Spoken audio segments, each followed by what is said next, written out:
ባለትዳር እንደሆነ ያወቃችሁም ሆነ ሚስት እንዳላችሁ ወይም ደግሞ ባለትዳር ሆናችሁ ከሌላ ሴት ጋር የምትቀብጡ ሰዎች የእናንተም ደስታ ጊዜያዊ እንደሆነ ቤት ውስጥ ያሉት የሚያለቅሱትና የሚያዝኑትም ሴቶች ሀዘናቸው ለጊዜው እንደሆነና እናንተ የምታደርጉት መጥፎ ነገር እንዴት በአማረና በሰመረ መልኩ ካርማ እንዴት እንደሚያገኛችሁ የሚገልጽ ስቶሪ ታይም ነው የምነግራችሁ። ከሶሻል ሚዲያ ላይ ነው ያገኘሁት። ኦኬ እንዴም ተደርጎልኝ አይደለምና ታሪኩን የጻፈችው ሳይድ ቺክ ናት ሚስትየው ሳትሆንና ምን እንደገጠማት ነው የምነግራችሁ። ሂሳቧን አወራር ጣጣችሁ ነው የምላችሁ። ምንም ምለው ነገር የለኝም።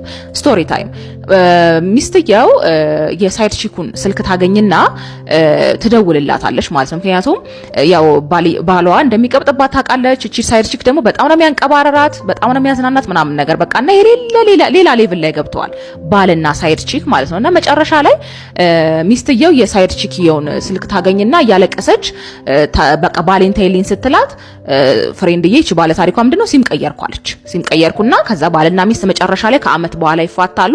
ከዛ እኔ ባሌን ይዤ ያው የሰው ባል ይዛ ውጭ ሀገር ትሄዳለች እና አሁን በሰራውት ግፍ አለች የጄን እያገኘው ነው አለች።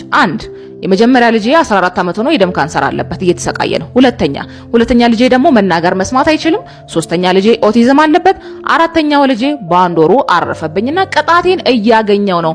ያ እንደዛ ሲያሞላቀቀኝ የነበረው ባሌ ልጅነቴ ሲያልቅ አይንሽ ላፈር አለኝ። ጧትና ማታ ጭቅጭቅ ነው። የትም ከተለያየ ሴቶች ጋር እያደረ መምጣት ጀመረ። የጄን አገኘውና አሁን ያቺን ሴት ያረኳት ነገር እየጸጸተኝ ስለሆነ ኢትዮጵያ ሄጄ ይቅርታ ልጠይቃት ወይ አፈላልጌ እያለች ነው። እሷ ሰው ህይወት ላይ ስታደርግ የነበረው ነገር ያችን ሴት ስታስለቅሳ ስታሳዝናት በቃ ባሌን ተይልኝ ባክሽ ብላ እያለቀሰች ስትለምናት የነበረውን ነገር ጥላ ንቃ ረግጣ ማረብኝ ብላ ሰው ይዛ አሜሪካን ሀገር ገብታ እሷም ቁጭ ብላ ካልኩሌት እያደረገች ነውና ያደረገችው ነገር መልሳ እየከፈላት ነው። ባይኗ እያየች ነው። አይኗን ባይኗ እያየች ነው የሰራዋን ማለት ነውና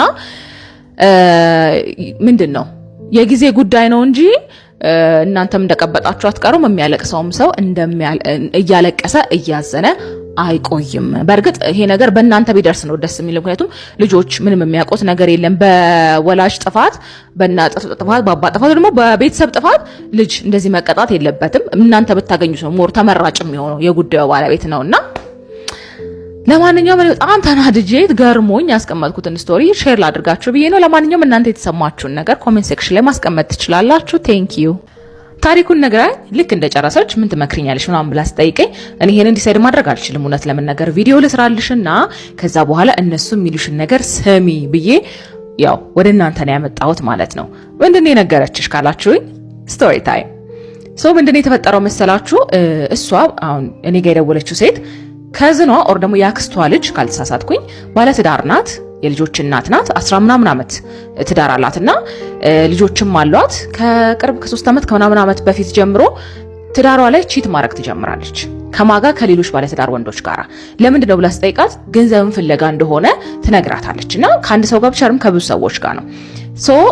እኔ ብቻ ሳይሆን አንዳንድ የቤተሰብ አካላት ይሄንን ነገር ያውቃሉ ቺት እንደምታደርግና ባልየው ምንም አይነት ኖሃው የለው ምንም አይነት ነገር ማለት ነው ቺት እያደረገችበት እንደሆነና እነዛ ቺትም ታደርግባቸው ወንዶችም ባለትዳር ናቸው። ኢቭን አንዱ እንደውም በጣም ቆንጆ ከመሆኗ የተነሳ ባክሽ ሚስቴን ፈትቼ ሁላ አንቺን ላግባሽ ነው ያለውና እሷን የሚያውቋት ቺት የምታረጋቸው ወንዶች እሷ ሲንግል ማም እንደሆነች እንጂ ባለትዳር እንደሆነች አያውቁ። ሲንግል ማም እንደሆነች ነው የሚያውቁት። ከዛ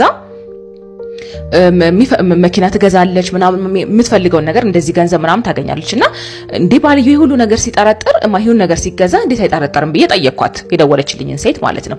ያው እናትና አባቷ ጥሩ ገቢ ነው ያላቸው፣ ወንድምና እህቷ ደግሞ አሜሪካን ሀገር ነው ያሉት ማለት ውጭ ሀገር ነው ያሉት እና በቃ እነሱ ሰፖርት ያደርጓታል ተብሎ ስለሚታሰብ ያን ያህል እንደዚህ አይጠረጠርም። እና እኔ ይሄንን ነገር አውቃለሁና እንዲ ኮንፍሮንስ አረጋት። ኧረ እባክሽ አታካብጂ ምን ኖርማል ነገር እኮ ነው ምናምን ነገር አለችኝና እኔ ኖርማል ነው ብዬ ጭንቅላቴ መቀበል አቅቶታልና ልንገረው ወይስ አልንገረው ለባሏ ማለት ነው። እኔ እሱ በጣም ጥሩ ሰው ነው፣ መልካም ሰው ነው። ይሄ ሁሉ ነገር እየተደረገበት እንደሆነ አያውቅም እሱና ዝም ብዬ አለችኝ እንዲህ በሌላ ቁጥር ቴክስት ላርግለት ወይ ማለት ቦታውን ምናምን የምትሄድበትን ቦታ ምናምን ስለማቅ ቴክስት አርጌ ሂድና ተከታተላት ምናምን ብዬ ራሱ ፋይንድ አውት ያደርግ ዝም ልበል ወይስ ምን ላድርግ በጣም ግራ ገብቶኛልና መክሬ እኔ አሁን ትዳሯ እንድትፈታ ሳይሆን በቃ ይሄን ነገር ደንግጣ እንድትተው ነው የምፈልገው። ቺት የምታረገው ነገር ደንግጣ እንድትተው እንጂ ትዳሯም እንድትፈታ አልፈልግም። ሰውየውም ደግሞ እንዲያውቅ ፈልጋለሁኝና ምንድነው ማድረግ ያለብኝ በጣም ግራ ገብቶኛልና በሌላ ቁጥር ቴክስት ልክለት ሰው ባሏ ፋይንድ አውት ያደርግ ወይስ ይቅር ወይስ ዝም ልበል? ዝምድና ይበልጣል፣ ቤተሰብነት ይበልጣል።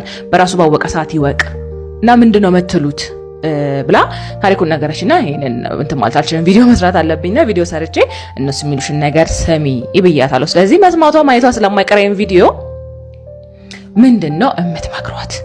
ይነገራት ወይስ አይደለም ይነገረው ወይስ አይነገረው? እናንተ ዲሳይድ አድርጉ። ቴንክ ዩ። ከታሪኬ በፊት እንዲህ ለማለት ወደድኩኝ። አገባሻለሁ ያለ ላይ አገባሽ፣ ከስራሽና ከህይወትሽ ሆድ አትባባሽ። ምን ነው ሰላም ካላችሁኝ ስቶሪ ታይም። ውዴ እንዴት ነሽ?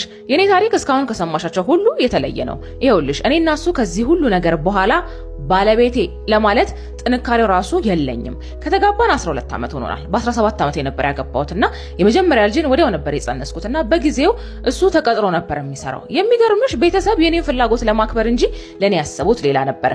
አግብቼ ወደ ውጭ እንዲሄድ ነበር ፍላጎታቸውና አሻፈረኝ። ፍቅር ይበልጣል ገንዘብም ሰርተን እናገኛለን ብዬ ሽማግሌ ልኮ አገባሁት። ከዛ ከቀን ወደ ቀን ብዙ ነገሮች ተስተካከሉ። ገንዘብ መጣ፣ ልጅም ደጋገምን፣ ባርና ሬስቶራንትም ከፈተን አለችና ከዚህ በፊት በጣም ብዙ ነገር ተፈጥሮ ይቅር እግዚአብሔር ብየዋለሁ። አሁን ግን የተፈጠረውን ነገር ለማውራት አይደለም ኢቭን ለመተንፈስ እያቃተኝ ነው ምጽፍልሽ አለችኝ ማለት ነው። ቤቱ ከላይ ማለት ቤቱ ስላችሁ ይሄ ባርና ሬስቶራንቱ ማለት ነው። ከላይ ክለብ አለውና እኔ እዛን ጊዜ አራተኛ ልጅን የ5 ወር እርጉዝ ነበርኩኝና ቀኑን እሰራና እሄዳለሁ። እሱ ደግሞ ክለቡን ሰርቶ አንግቶ ነው የሚመጣው። ለካ ከአንዷ ዌይተር ጋራ ሌላ ታሪክ ውስጥ ገብተውልሻል አለችኝ። ጉድ። ከዛ እሷ ማርገዝ ዌይተሯ ከሰውየው በማን ይሰበብላቸዋል? በጓደኛው። እኔ ማውቀው የጓደኛው እንደሆነ ነው አለች።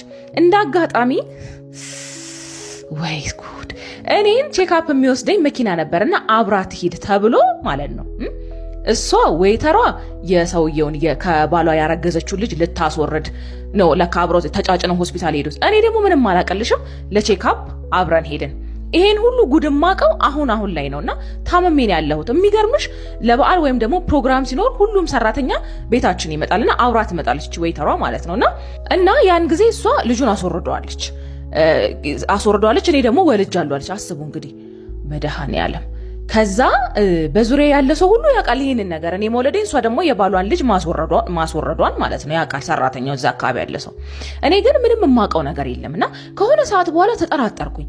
ስደርስበት እውነቱ ከገመትኩት በላይ ሆነ እና እሱ እዚህ አሁን ያለበት ደረጃ ላይ እንዲደርስ ማለት ነው እውነት ሁሉን ነገር ነው መስዋዕት ያደረኩት። ወልጄ እንኳን በ45 ቀን ነው ወደ ስራ የገባሁት።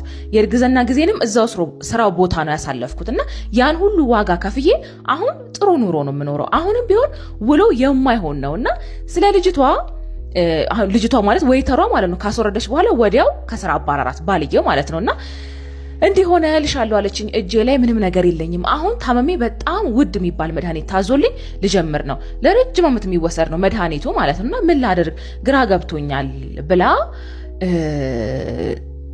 እቺ ባለ ታሪክ ጻፈችልኝ ማለት ኢማጂን በቃ ማለት በጣም ከባድ ነገር ነው በእውነት። እናንተ ወልዳችሁ ልል ብላችሁ ገብታችሁ ከዛ ደግሞ አት ዘ ሴም ታይም የባላችሁ ሽማ ደግሞ አስወርዳ እናንተ ለተጠይቅ መታ ከዛ እናንተ ምንም የምታውቁት ነገር የለም ምናምን አይነት ነገር። አረ እንዴት ቻልሽበት አለ ቸርነት ፍቃዱ። ወይኔ ጉዴ! እንዴት ነው የቻላችሁበት? እንዴት ነው የቻላችሁት? አሁን እቺ ልጅ ራሱ በቃ አባባላይ አሁን ገባችሁ አይደለ? አገባሻለሁ ላይ አገባሽ። አሁን ከህይወታም አልሆነችም ከስራዋም አልሆነችም። ከስራ ማባረራት ያ እሱ ህይወቱን ይቀጥላል። እየወለደ እየሰራ ገንዘብ እያገኘ ግብር እየከፈለ ይቀጥላል ህይወቱ። ግን አት ዘ ሴም ታይም የሁለት ሴት ህይወት ተበላሽቷል ማለት ነው። ለማንኛውም ለባለ ታሪካችን ምክር እንድትሰጡ ፈልጋለሁ። ቴንክ ዩ